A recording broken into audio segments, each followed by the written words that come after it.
I mean, I met my wife through activism. My band is founded on it. I discovered Elton John's... And I said, no, man, they're friends of mine, you know? Oh, yeah. But they don't understand. I don't, And there was just, I don't think there's any running water, and I took the water cooler and just poured it over me. Ever wondered which legendary musicians were living double lives, hiding their true selves? Get ready. Today, we're uncovering 20 stars who made waves in music while secretly embracing their bisexual or gay identities. You won't believe who's on this list. 20. Ma Rainey. Over there playing music. I know what I'm doing. Go on and fire me, I don't care. When I got there, they began to say, Daddy, Daddy, please come home to me. Known as the mother of blues, Ma Rainey wasn't just a music pioneer. She boldly embraced her sexuality in a time when it was taboo. Posthumously deemed the mother of blues, Ma Rainey rose to stardom in the early 1920s through her raspy voice. She threw at least one queer sex party, which led to her arrest. She was later bailed out of jail by her rumored lover and fellow blues singer Bessie Smith. I'm on my way, crazy as I can be. But they want to call me Mother of Blues, that's all right with me. It don't hurt none. The most famous of her songs to reference her sexuality, Prove It On Me Blues, proclaims, I mean to follow everywhere she goes. Folks say I'm crooked. I didn't know where she took it. I want the whole world to know. Gertrude Ma Rainey was an American blues singer and influential early blues recording artist. Dubbed the Mother of the Blues, she bridged earlier vaudeville with the authentic expression of Southern blues, influencing a generation of blues singers. Daddy, Daddy, please come home to me. And nothing about me. All they want is my voice. Over a 5-year span, she recorded some 92 songs for Paramount, including CC Rider, Prove It On Me, Blues Oh Blues, Sleep Talking, Oh Papa Blues, Trust No Man, Slave to the Blues, New Boll Weevil Blues, and Slow Driving Moan, that later became the only permanent record of one of the most influential popular music artists of her time. She continued to sing in public into the 1930s. 19. Holly Johnson.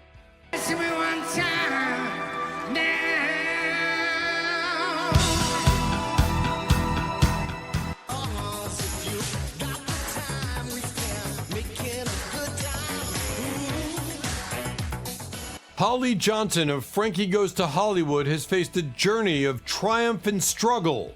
His candid revelations will make you see him in a whole new light. In December 2021, Frankie Goes to Hollywood frontman Holly Johnson delivered an empowering performance of The Power of Love on the newly rebooted comedy panel show Nevermind the Buzzcocks.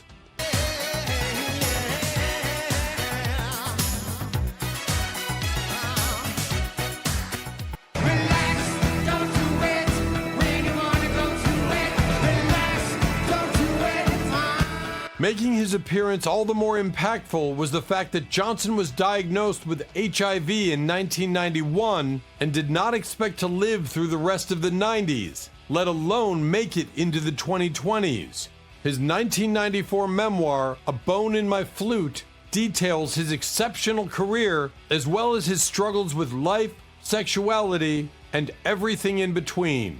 He has also gifted the world some of the best 80s songs, Two Tribes, Relax, and highlights from his solo work, including Americanos, a study of a failed American dream, all remain triumphant classics from this inspiring LGBTQ+ musician.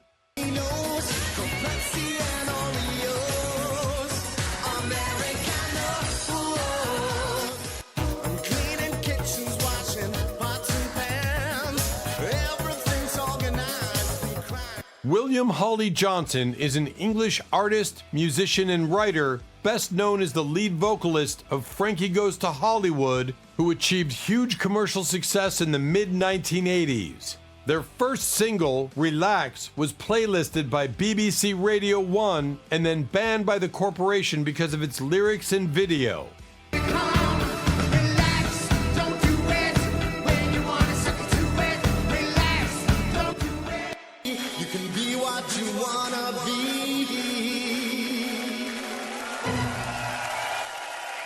It went to the #1 position in the British chart and stayed on the chart for a remarkable 48 weeks. Their second single, Two Tribes, also went to #1 and stayed in the charts for an impressive 21 weeks. Their third single, The Power of Love, topped the chart in December. Prior to that, in the late 1970s, he was a bassist for the band Big in Japan. 18. Kate Pearson. It's amazing how that can sort of burst out of you when we started playing. And we had heard your music, and we weren't really that aware.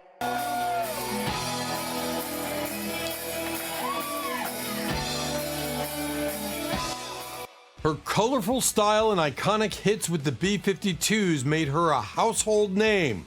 But there's more to Kate Pearson than meets the eye.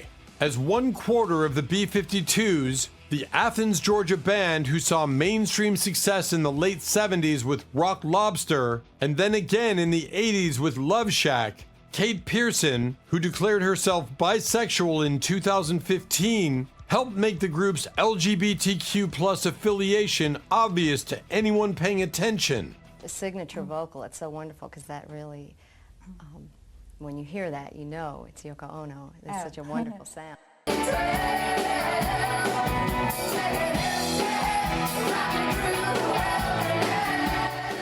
The music video for Love Shack features footage of a euphoric RuPaul.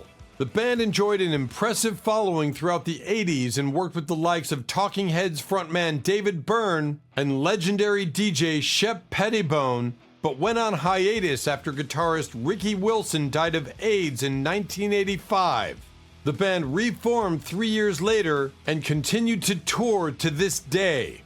After the dawn of the 2000s, Pearson's downtime from the B-52s was primarily devoted to operating Kate's Lazy Meadow, a retro-styled motel complex Pearson and her partner Monica Coleman opened in Mount Tremper, New York, near the Catskill Mountains. While Pearson occasionally wrote songs with a personal project in mind, it wasn't until 2015 that she finally released her first solo album, Guitars and Microphones, produced in part by Sia, who co-wrote 9 of its 10 songs, and released through Pearson's own Lazy Meadow music label. I just got naked and poured this thing over me, and it was just so incredibly hot. I don't think I've ever been. The album reflected a more contemplative and stylistically diverse side of Pearson's musical personality and featured contributions from Sia, Nick Valenci, Dallas Austin, and Tim Anderson. 17. Cyndi Lauper. I always did. See, the more I tried to fit in, though, and the thing is finding out what normal is. You know, everybody starts out not so great. You know, I remember one time She's always been unusual, but there's something about Cyndi Lauper's boldness that makes her an enduring icon, and her LGBTQ+ activism speaks volumes. When She's So Unusual hit the shelves in 1983, young women the world over suddenly had one hell of a role model, but it almost didn't happen. Any qualms about being bisexual, right. I think. Right. And Richard Pryor was the... That meat and no potatoes just ain't right like green tomatoes. You know, something like A lawsuit following her first band's commercial bomb forced Lauper into bankruptcy. Thanks to her rebellious roots and her defiant demeanor, Cyndi helped sway what it meant to be a woman in pop and diminished impossible standards created by the likes of MTV. In 2019, her stellar debut album was considered significant enough to be preserved in the National Recording Registry. Her leadership qualities extend outside her music. As one of the 80s most pioneering LGBTQ+ musicians, Lauper has been a fierce advocate for LGBTQ+ rights in the US for decades. Cyndi Lauper was born on June 22, 1953 in Ozone Park, Queens, New York City, New York, USA. This guy, I think this guy, you should talk to this man. The sadness, don't be discouraged. I've always been polite to him, though, and I never would say to him that I hate the song. I told my manager. She is a music artist and actress known for Cyndi Lauper, Girls Just Want to Have Fun, 1983, Vibes, 1988, and Mad About You, 1992. She has been married to David Thornton since November 24th, 1991, and they have one child. 16. Pete Burns. Well, no, what happened to me was a plastic surgery disaster by a surgeon called Maurizio Vale, and basically that took my singing career away.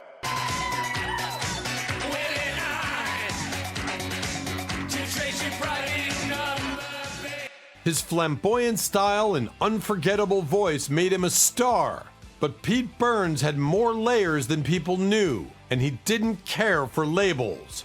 Dead or Alive frontman Pete Burns made waves with his heavily androgynous appearance in the video for the band's breakthrough single, You Spin Me Round Like a Record. And no one could save me from what he'd done. That it was going to be lip amputation, throat amputation, jaw amputation, and I found a surgeon. You look like you're not to mine. Open up your loving arms. What's up? Known for his glamorous appearance and distinctive voice, Burns enjoyed a career spanning 3 decades and appeared in numerous TV shows, most notably the 4th series of Celebrity Big Brother. Despite being one of the UK's most prominent LGBTQ+ musicians for most of his life, the singer felt the need to clear up certain misconceptions in his biography, Freak Unique, rather innocently stating, "Am I gay, bi, trans, or what? I say forget all that. I'm just Pete." Through what I went through with Maurizio Vale, I would never had cosmetic surgery again. Like you're lots of fun. Open up your loving arms. Watch out, here I come. You spin me right. Pete Burns was an English singer. He started the band Dead or Alive in 1980. Their 1985 single, You Spin Me Round Like a Record, was #1. He has since become known for having had a lot of cosmetic surgery. He also became known for being on Celebrity Big Brother in 2006. In 1979, Burns was the singer of Nightmares in Wax.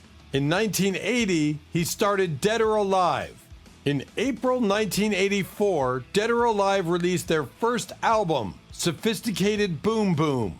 Dead or Alive's second album, Youthquake, was released in May 1985. It reached #9 in the UK albums chart. It's a way of wearing jewellery. I didn't want to glue them on. It's practical. My makeup's tattooed on by a lady called Cara. In 2004, Burns released a single with the Pet Shop Boys. In 2006, You Spin Me Round Like a Record was released as a single for the 4th time. It reached #5 in the UK singles chart. 15. Peaches. Her edgy music and unapologetic persona made Peaches a force to be reckoned with, but her message is about so much more than shock value. Although she started her music career in a folk band, Peaches became known as an electro-clash musician. Known for donning gender-bending looks on and off stage, the artist calls tracks like Rub a celebration. "Seriously," she told Pride Source, "I want it to be like a post-gender and post-age celebration of becoming who you are." Meryl Nisker, better known by her stage name Peaches, is a Canadian electro-clash musician and producer.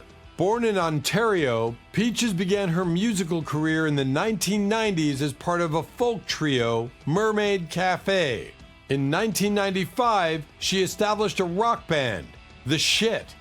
Controversial, talented, and iconic, Peaches is an artist who comes around once in a while and shakes up the ground beneath them. Her avant-garde electronica and sexual fearlessness have made her a musical icon. Canadian-born, her infamous live shows have become a thing of music industry legend.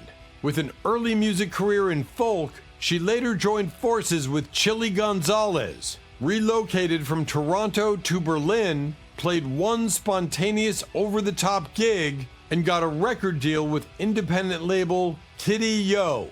The teachings of Peaches continue to influence pop culture as her cult following has grown. 14. Billie Joe Armstrong. Any genre of music, or punk, or if it's blues or jazz, there's or straight up rock and roll. I mean, there's purists on every side. Welcome to my problems. It's not an invitation. Artists actually have sort of an identity for themselves already, compared to maybe other like vocal contests. He's the face of Green Day. But did you know Billie Joe Armstrong's musical rebellion extended to his sexuality? He's been open about his bisexuality since the 90s. Green Day frontman Billie Joe Armstrong spoke about being bisexual in a 1995 interview. "I think I've always been bisexual," Armstrong said to The Advocate.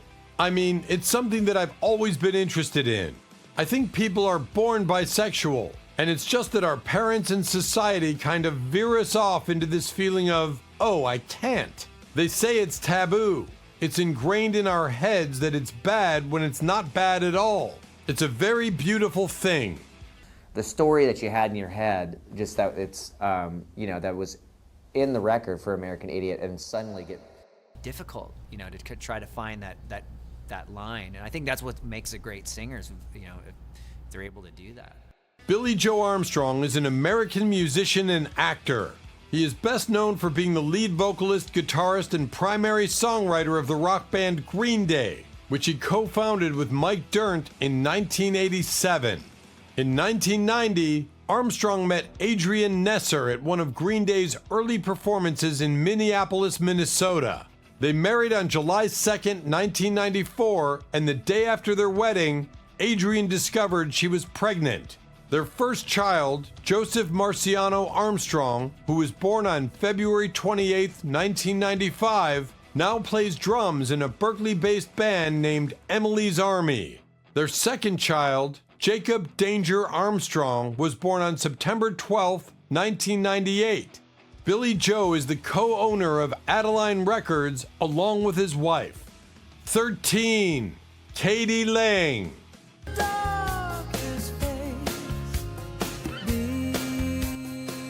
Of that interdependence, but really what we do is not hugely important. It's how we do it. She broke barriers in country music, but Katie Lang's influence goes beyond her voice. Her public coming out paved the way for more LGBTQ plus visibility in music. Catherine Dawn Lang was born in Canada and started to make an impact on the music scene in the late 80s when her country-influenced debut album Shadowland went platinum in her homeland. 1992's Ingenue made her a superstar and included some of the best Katie Lang songs, including Constant Craving and Miss Chatelaine. The success gave Lang a platform to promote her activism after her coming out in The Advocate magazine, then the world's most important gay voice. But it wasn't just LGBTQ plus rights that became her focus. She also spent a lot of time championing animal causes.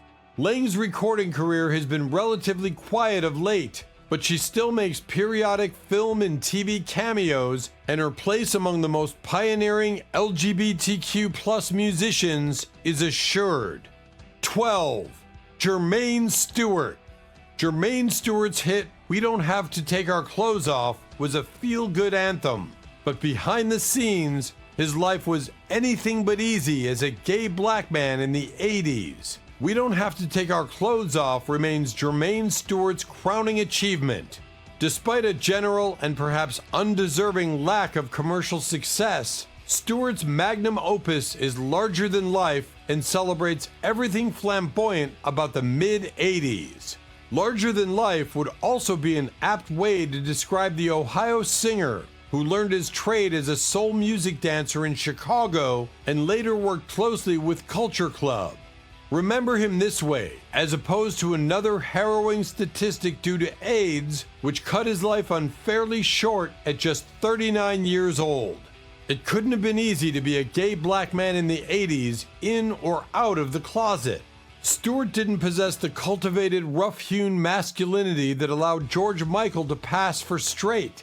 He might have loved to make a video filled with debauched leather men a la Frankie Goes to Hollywood, or one with the fraught but redemptive narrative of Small Town Boy by Bronski Beat. Those two videos were the exception to the rule. They may have paved the way for a more authentic expression in later years, but the men in those bands were privileged and white. Stewart had to use feminine pronouns in his songs and dance with women in his videos to maintain the pretense of heterosexuality. Despite the need to keep his private life hidden, Stewart's public image was always happy and gracious. In every interview from that year, he comes across as shy and a little impatient, as though he can't wait to get back on the floor to dance and sing. The smile on his face seems to say that he can't believe his good fortune, living his dream as his song climbs the charts, even as the success of that song and his rising star kept him in the closet. 11. Kylie Manogue. She's a pop princess with a career that spanned decades, but Kylie Minogue's connection with her LGBTQ+ fans is what makes her a true icon. The former Neighbors actress became a pop sensation when she recorded the anthemic I Should Be So Lucky with Stock Aitken Waterman in 1987, earning the distinction of being the first artist to simultaneously top the UK and Australian singles charts. In time, Kylie Minogue would break away from the PWL hit factory, but not before recording the Pride classic Better the Devil You Know on her third album, 1991's Rhythm of Love. During the decade that followed, she experimented with dance and indie music before returning to all-out pop with 2000's triumphant Light Years album, kickstarting a creative reinvention that would also spawn the 2010 anthem for unity, All the Lovers.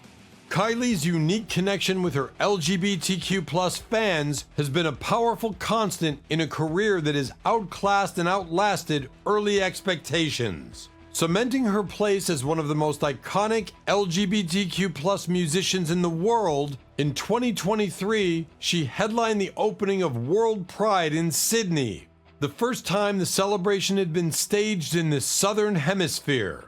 Kylie Ann Minogue, AOOBE, is an Australian singer and actress. She is the highest-selling female recording artist from Australia, having sold over 80 million records worldwide. Referred to as the Princess of Pop, she has been recognized for reinventing herself in music and fashion as a style icon. 10. Joan Jett. Rock and rebellion go hand in hand, and Joan Jett's unapologetic attitude didn't stop at her music. She's hinted at her sexuality, but leaves much to interpretation. Known as the star of one of rock's first girl groups, Joan Jett is equally as famous for her sexuality as her signature raspy bravado.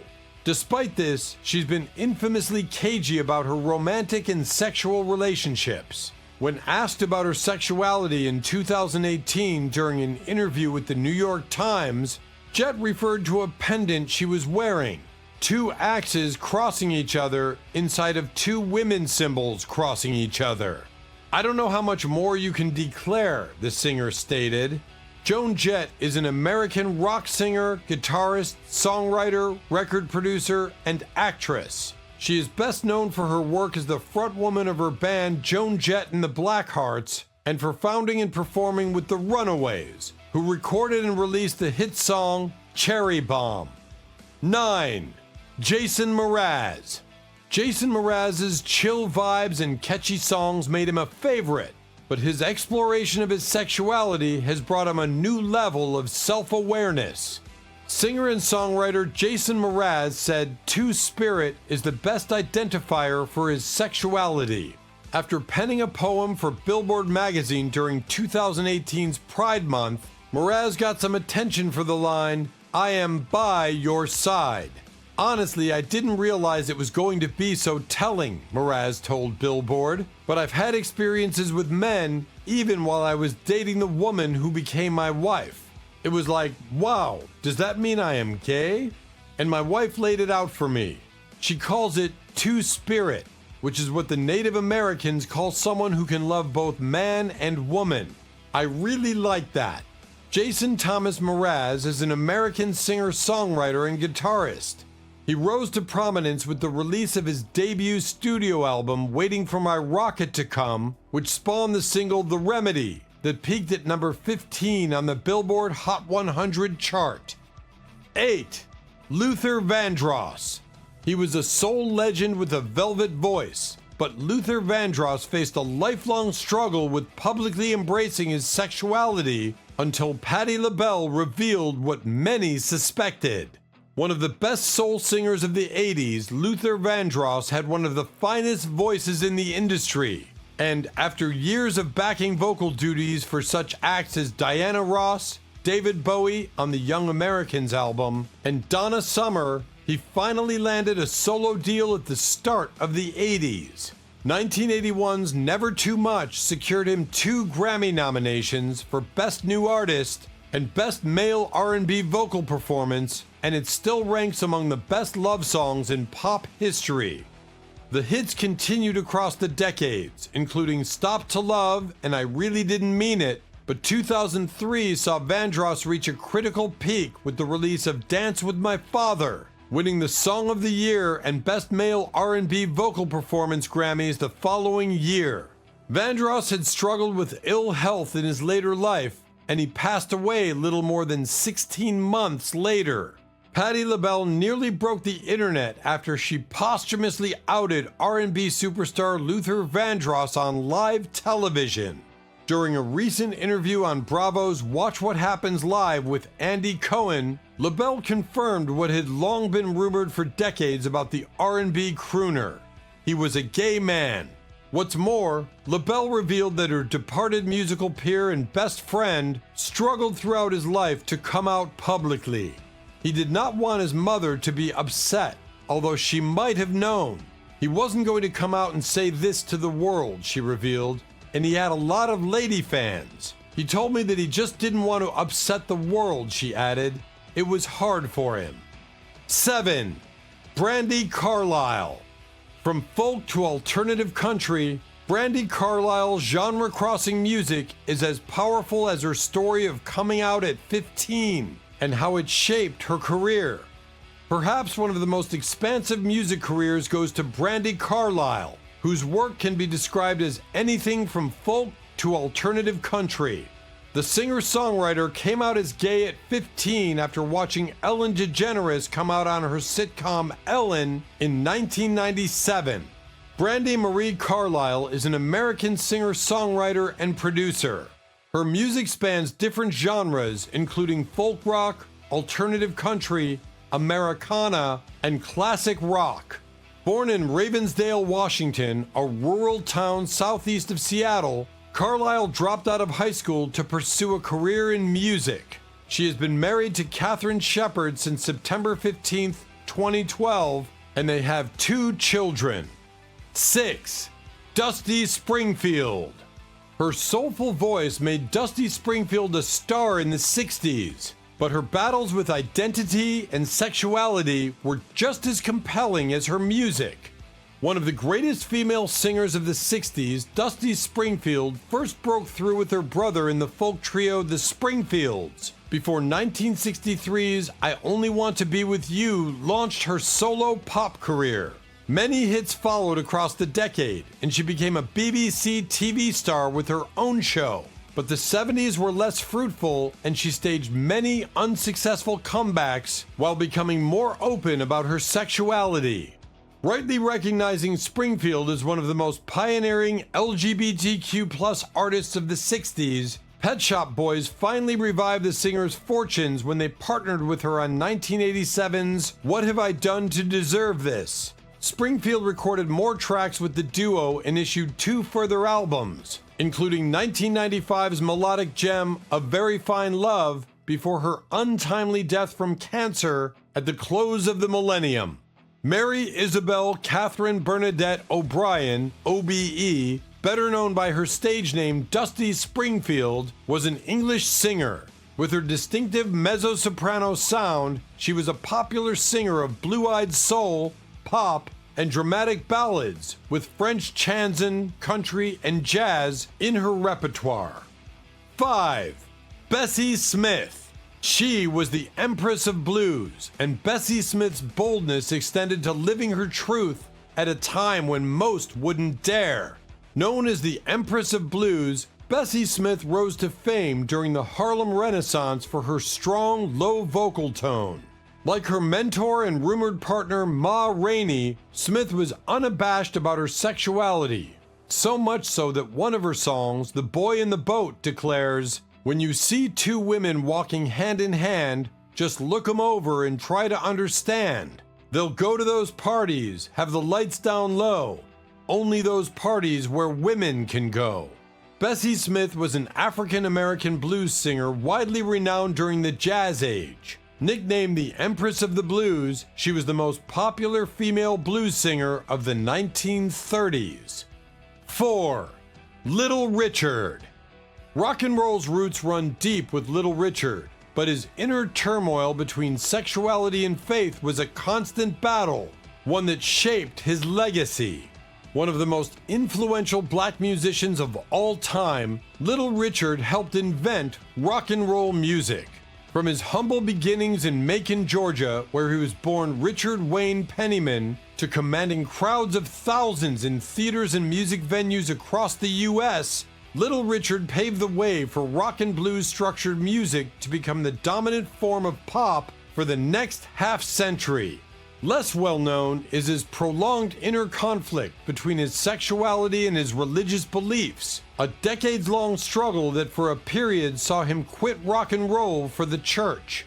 As a live performer, Richard made an undeniable impact, with his flamboyant stage presence influencing everyone from Mick Jagger to Prince. Described as the architect of rock and roll, Richard's most celebrated work dates from the mid-1950s, when his charismatic showmanship and dynamic music, characterized by frenetic piano playing, pounding backbeat, and powerful raspy vocals, laid the foundation for rock and roll. Richard's innovative emotive vocalizations and up-tempo rhythm music played a key role in the formation of other popular music genres, including soul and funk. He influenced singers and musicians across musical genres, from rock to hip-hop. His music helped shape rhythm and blues for generations. Tutti Frutti, 1955, one of Richard's signature songs, became an instant hit, crossing over to the pop charts in the United States and the United Kingdom. His next hit single, Long Tall Sally, 1956, hit #1 on the Billboard Rhythm and Blues Bestsellers chart, followed by a rapid succession of 15 more in less than 3 years. 3. Tracy Chapman. Tracy Chapman's soulful storytelling captivated millions, but her fiercely private life left fans wondering, including about her rumored relationship with Alice Walker. When Tracy Chapman performed at the London concert for Nelson Mandela's 70th birthday in June 1988, few had heard of the North American singer, but her spellbinding performance catapulted her self-titled debut album to international sales of 20 million, and she went on to win 3 Grammys at the 1989 awards ceremony. That debut's hit single, Fast Car, became a radio classic, and it reached fresh audiences in 2015 when covered as a dance track by Jonas Blue, and again in 2023 when Luke Combs recorded it in a more traditional treatment that scored Chapman the Country Music Association Award for Song of the Year, making her the first black artist to receive the honor. Across 8 studio albums, Chapman, who hasn't discussed her personal life in any detail, has kept a reasonably low profile with few tours, but she maintains a devoted fan base. Ultimately, though, the singer-songwriter has maintained a separation between her public and private life. The Color Purple author Alice Walker has stated that she and Chapman had a romantic relationship in the 1990s. 2. Amy Winehouse. Her voice was unmistakable, but Amy Winehouse's bisexuality was often overshadowed by her struggles until friends revealed her truth. Before her untimely death, singer Amy Winehouse was in the news for a variety of things, so it would be no surprise that word of her bisexuality might have slipped under the radar. Winehouse's friends reported to News of the World that Winehouse once said, "I like girls as well. There is something about being with a woman that is very satisfying. I don't care what people think about me being bi. I do what feels good." Amy Jade Winehouse was a British singer and songwriter known for her deep, expressive contralto vocals and her eclectic mix of musical genres, including soul, rhythm and blues, reggae, and jazz. 1. Janice Joplin. Her raw, soul-bearing performances made her a rock legend, but Janice Joplin's sexuality was as rebellious as her music, defying norms even in the 60s. One of the many musicians from the 1960s who infused soul with rock, Janice Joplin remains cherished decades later. In 1963, the singer was in a relationship with a woman named Jay Whittaker, whom she met at a gay bar. The two lived together until Whittaker broke it off due to Joplin's drug use and infidelity. Janis Lyn Joplin was an American singer and songwriter. One of the most iconic and successful rock performers of her era, she was noted for her powerful mezzo-soprano vocals as well as her electric stage presence. 5 singles by Joplin reached the U.S. Billboard Hot 100, including a cover of the Chris Christopherson song Me and Bobby McGee, which posthumously reached #1 in March 1971. Her most popular songs include her cover versions of Piece of My Heart, Cry Baby, Down on Me, Ball and Chain, Summertime, and her original song Mercedes Benz, her final recording. Thanks for sticking around to uncover these hidden stories. If you loved this deep dive, be sure to hit that like button and subscribe for more juicy music industry secrets. Don't forget to check out our other videos. We've got more fascinating stories waiting for you. See you next time.